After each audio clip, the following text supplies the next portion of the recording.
Diddy recently experienced a nervous breakdown after being attacked in prison.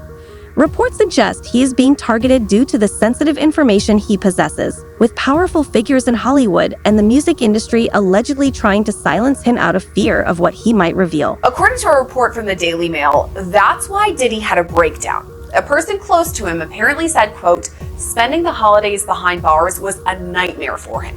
If we're to believe all this, Diddy had a meltdown in his cell and begged the guards to take him to the hospital for observation, but they refused. This same friend or person told the Daily Mail, quote, "He eventually managed to calm himself down with the meditation technique he's been using while he's been behind bars. It took him a few hours of deep breathing and focusing to get out of the bad space he was in, but he finally managed it." This isn't the first time Diddy's mental health has come into question while he's been at MDC. When he first arrived, he was on suicide watch, which the U.S. Department of Justice National Institute of Corrections describes as supervisory precautions taken for suicidal inmates that require frequent observation. Diddy's suicide watch was only temporary, though. He was housed in a special protective unit of the jail after that for the first few weeks of his stay. But Diddy right now is in Gen Pop, meaning general population, the place where majority of the inmates stay. And that's where he apparently had this meltdown over the holidays, at least according to one source. After Jay-Z, Jennifer Lopez has now been named as both a witness and a co-conspirator in the case against Diddy.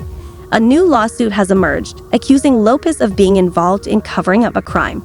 The victim claims that J-Lo was aware of Diddy's actions and that he even showed her incriminating tapes during their relationship in the late 90s.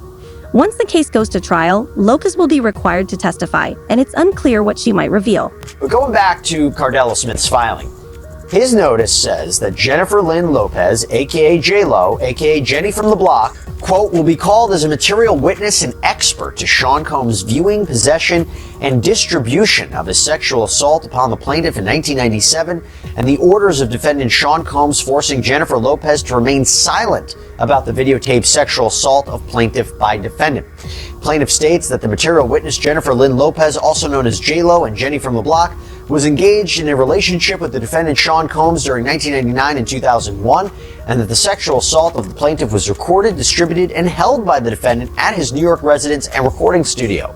And during the relationship with Jennifer Lopez, she was made privy to this video that was taken by Sean Combs and his employee Kirk Burrows. She, J-Lo, has known this video existed and was in existence and took no action to make it known to anyone in law enforcement, and that she was even questioned by New York Police Detective Derek Palmer about this matter, and that the report will show that her answers to this tape was and still remains a resounding yes to its existence.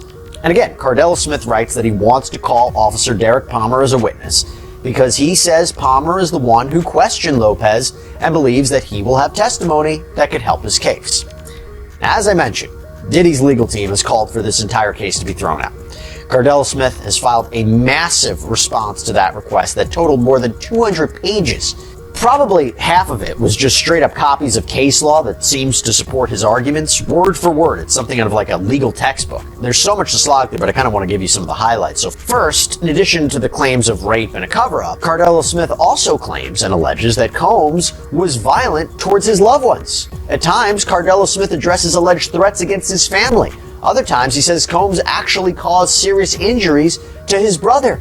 His response reads, defendant used threats of murder to force the plaintiff to not bring the case to any court of law enforcement until the homes of the defendant were raided by Homeland Security, that the plaintiff knew it was a safe time to bring the case, and that is why we are here at this juncture. And Cardella Smith argued that fear for his own safety and the safety of his family is one of the main reasons that he waited so long to report the alleged rape, and says that that reason alone should override any issue with this statute of limitations, that these claims might otherwise be time barred. And he also argues that while he's been in prison, fellow inmates and prison guards have threatened him on behalf of Sean Combs. With high-profile figures like J-Lo, Jay-Z, and Beyonce now linked to Diddy, other influential people are growing concerned about the potential impact of this case. These are the same powerful individuals who were involved in ensuring that Epstein never testified, and now rumors are circulating that Diddy might be suicidal as well. Is it just a coincidence that as more people get connected to Diddy, he is suddenly attacked in prison and reportedly experiencing a nervous breakdown? Do you think it's possible he might take his life? It takes a certain individual to prepare himself to do a lot of years in jail. From the lifestyle that he had, I'm not saying that he can't. I just don't see him able to do time behind bars. Maybe if he'd be in a camp type situation, that's a possibility. But based on the lifestyle and what he'd done and what he's accomplished, if he had to go behind those bars for a lot of years, I think that he may commit suicide. He'd do an Epstein. Why do you think he would pull a Russell Simmons and leave the country? They was watching him, bruh. They was watching him. And then I think that he had to turn over his passport. Even if you own your own private jet, they have a system up there whereas that they supposed to check your passport and anything that you need to fly as if you were flying commercial. Diddy is aware that his life is at risk in prison, especially if those he's worked with believe he's cooperating with the authorities. In an attempt to secure bail, Diddy's team offered over $50 million and even proposed handing over his passport, but the judge denied the request. According to the judge, Diddy has a history of threatening victims, and there is a significant risk he could harm witnesses if granted release. Of the proposed bail package.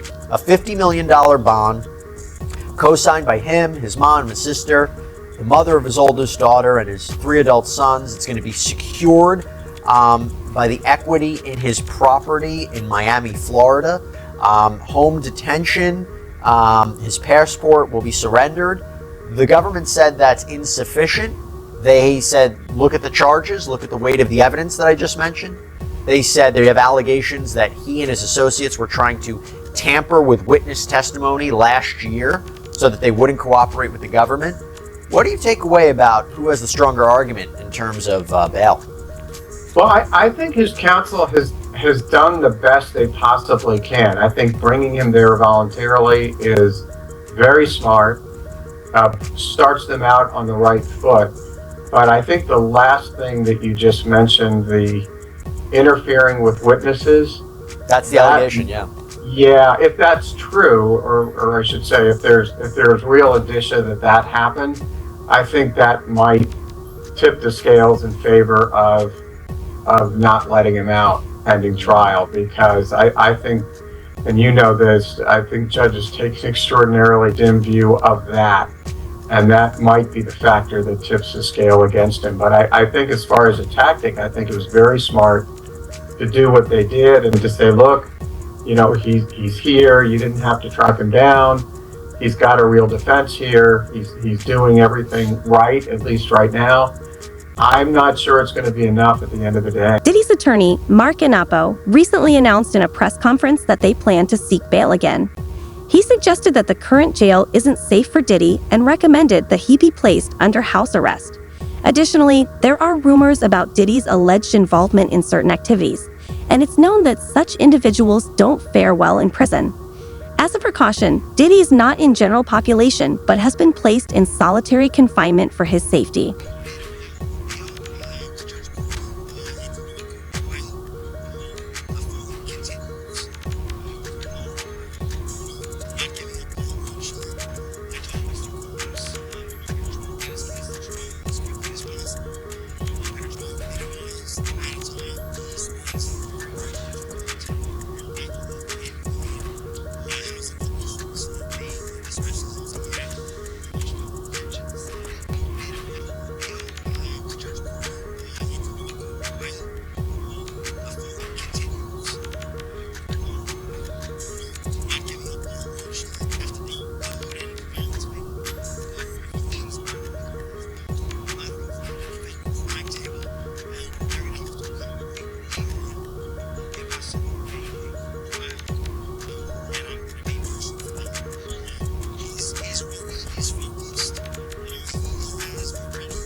Sources close to Diddy believe he may soon secure bail, as he is reportedly using all available resources to make it happen.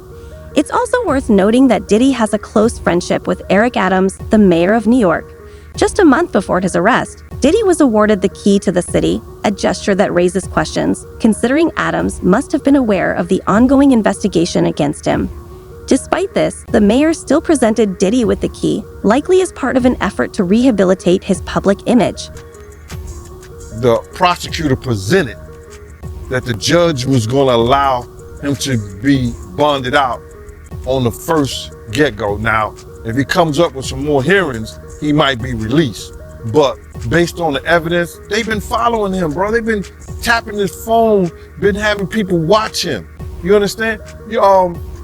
He been coming back and forth from New York, and he don't usually be coming back to New York. And somebody was telling me that, yo, listen here, yo, he trying to get witnesses. Remember when they released that first thing of Cassie, and I said that Diddy was trying to contact people for character witnesses, people for who he had problems with before, whatever like that, and trying to talk to them in the whole 9 yards. That's when they dropped that thing with Cassie. The Homeland Security had some agency or whatever like that that deals with that, dropped that thing on Cassie to show everybody, oh, y'all want to help him? Y'all, this is what y'all want to help? This is who y'all want to, say that he ain't never did nothing. This is what you want to put your brand on? And everybody started backing up from it. Everybody was talking about, yo, man, Cassie was a gold digger. Cassie was this, that, and the third. She loved it in the whole 9 yards. And then when they seen that, all his friends or so-called friends, went away. So him not having a bond is not surprising. Yeah, and he offered him $50 million, and they still denied his bond. He should have waited to see what they was going to offer. Because if he got $50 million to get him and offer that, then they think like, yo, that's too little of a... This situation is part of a much larger conspiracy, and according to Gan Deal, Diddy isn't even the primary target of the FBI. Allegedly, the authorities are using Diddy as a pawn to gain access to more powerful criminals. Despite others in similar circumstances being granted bail, Diddy's bail has been denied 3 times. Now, it seems they're painting Diddy as fearful and ready to testify, all as part of a larger strategy to capture a bigger, more influential target. Might get bail. Now you're wondering why I'm saying that. See, they are trying to use some of the things that happen to criminals all the time, or inmates all the time. They always, brother, they always do those impromptu searches. And in one of the cases, in this particular case, they said that when they did the impromptu search, well, they took some of his legal information, and the judge ordered them to give that back. So I guess the lawyers are going to come up with a couple of new things saying that he can't properly, have his case be properly, what do you call it when they client get they client and lawyer privileges. He can't properly do his case with, you understand, with them constantly going into jail cells, searching him, taking his legal briefs, taking his information, and then probably using this against him. But I don't believe none of that to be true. I believe that they went in there just like they do all the other inmates based on the information they had. You got to realize this, bro. They found out that Diddy was using other inmates' phone cards. Now that probably happens all the time. You understand? And he got to be probably the smartest, dumbest person that I know, because he got to know that those phone calls are being taped. So whatever his lawyers them come up with, the prosecution's gonna come up with something else. So the judge is gonna want to know, well, what did they do, when they found out he was in violation of some of this stuff that he was doing? Did they charge him with something new? Did they take some of his privileges away. What has happened in the interim of him doing the stuff that they alleged that he done. So it's going to be a whole forestry of next week, because what they did was they held off whatever the procedures was going to go down today. The judge said he's going to revisit this next week.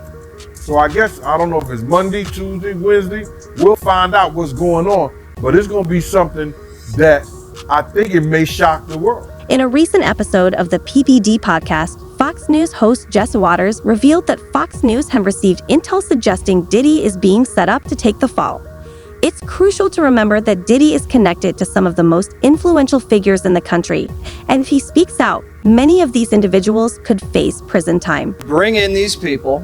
A lot of these people were also aspiring young artists in the music industry, and then these parties were sponsored by Motown Records CEO, Universal Records CEO. This goes all the way to the top. And so you get these people in compromising situations. The drinks were laced, the videotapes were hot, and then at the end of the day, you wake up the next morning, what did I do? And then they have compromising material on you. And then they can guide your career, they could kill your career, but they got you. And it wasn't just people in the music business. As you said, there were athletes, there were celebrities, there were politicians, people from the royal family.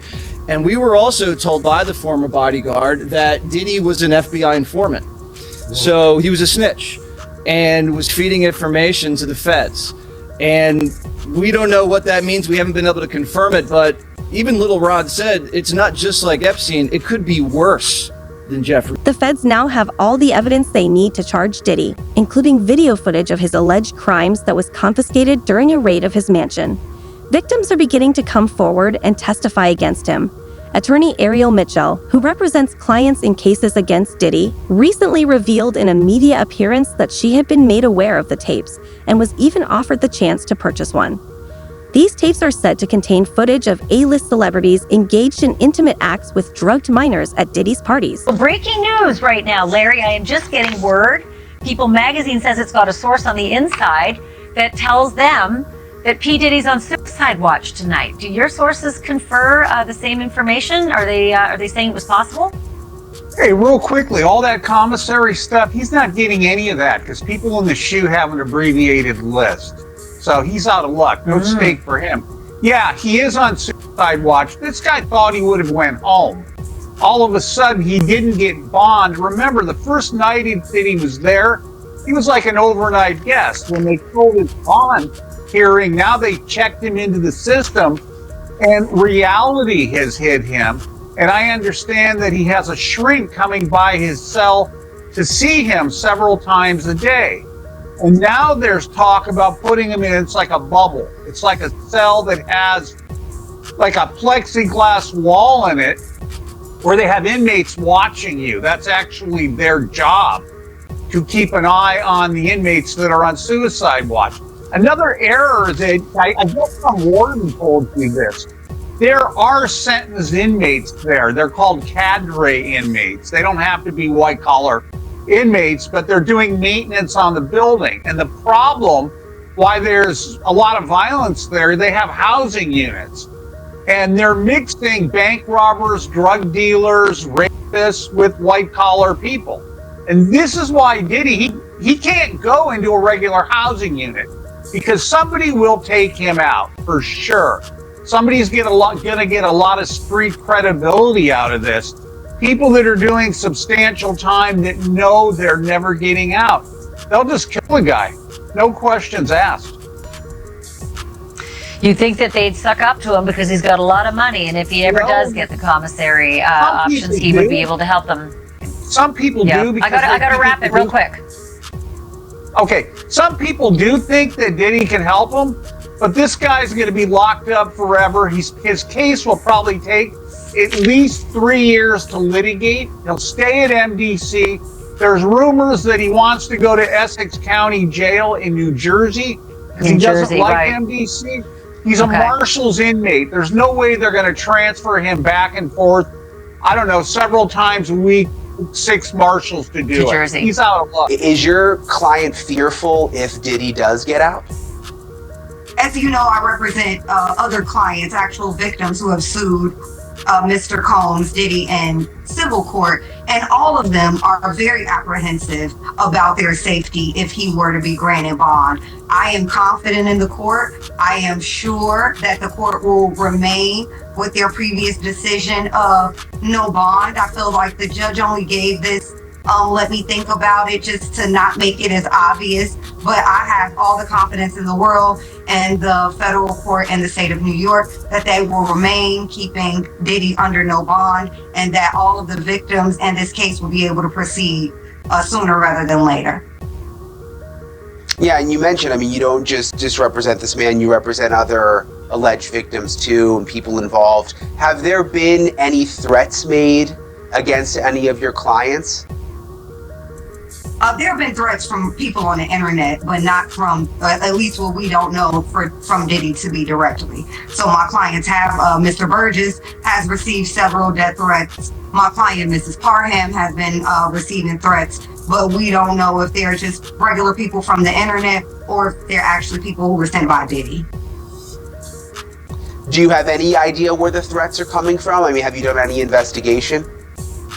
Well, most of the investigation leads us to a lot of burner accounts on Instagram, and we're trying to now sift through possibly working with law enforcement to try to get subpoenas to determine the IP addresses of where those threats were emanating. So, okay, interesting. We know that the cease and desist letter has now come. Has there been any other pressure of any kind that you or your clients have felt to stop talking? In general, I feel that the gag order, when we talk about that, Mark Agnifilio wrote about me specifically, and also all of the other plaintiffs in the civil lawsuits to try to have all of us gagged. There's pressure every day that is continuing to talk about this is putting not only our lives in jeopardy, but could be potentially used against us in a gag order. The latest woman to speak out against music mogul Sean Diddy Combs is from Harris County. Yeah, our Reka Budaraj is here with more on the lawsuit that was filed yesterday. Reka? London Mia, these are the latest accusations against Sean Combs, and it comes about a week after Combs was indicted on federal charges alleging he used his business empire as a criminal enterprise. Now, yesterday, high-powered attorney Gloria Allred appeared with her client. This is Talia Graves, a Harris County resident who filed a lawsuit against Combs in New York. We are using her name because she has gone public with her claims. Now, in the lawsuit, Graves alleges back in 2001, when she was 25 years old, Combs and his head of security lured her into a meeting at a New York City recording studio where they gave her a drink that caused her to briefly lose consciousness. When she woke up, Graves says she was bound and restrained and was violently raped by Combs. The lawsuit filed Tuesday also claims the alleged assault was recorded and that the video was shown to multiple other men. Graves says she also faced multiple threats that made her stay silent for decades. The violation I have experienced during the assault has had lasting effects on my body, causing ongoing health problems and complications. The combination of physical and emotional pain has created a cycle of suffering from which it is so hard to break free. I want to continue on this journey towards recovery and healing. I'm glad that he is locked up, but that's a temporary feeling of relief. 54-year-old Combs is in jail facing federal charges, including sex trafficking, racketeering, conspiracy, and transportation to engage in prostitution. He was denied bail twice after pleading not guilty. Also, Combs' head of security, Joseph Smith, known as Big Joe, told the Daily Mail that he doesn't know Graves, calling her allegations just a, quote, money